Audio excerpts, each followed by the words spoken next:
അതാണ്. കാരണം അവരൊക്കെ പോവും, നമ്മൾ ബാക്കിയാവും. മക്കൾ പോലും പോവും. കുറെ കാലം കഴിഞ്ഞാലേ അവരവരുടെ വഴിക്ക് പോവും. നമ്മൾ രണ്ടാളെ ബാക്കി ഉണ്ടാവുള്ളൂ.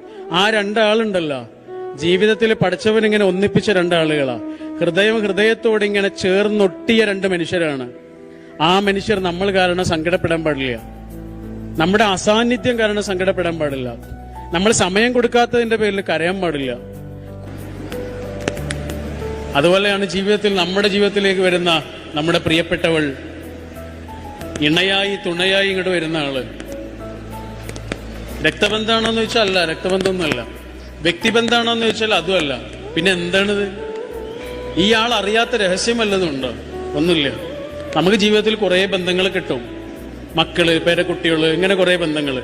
ഇതൊന്നും അറുത്തു മാറ്റാൻ പറ്റൂല. പക്ഷെ ഭാര്യയെ ഏത് സമയത്ത് വേണമെങ്കിലും അറുത്തു മാറ്റാം.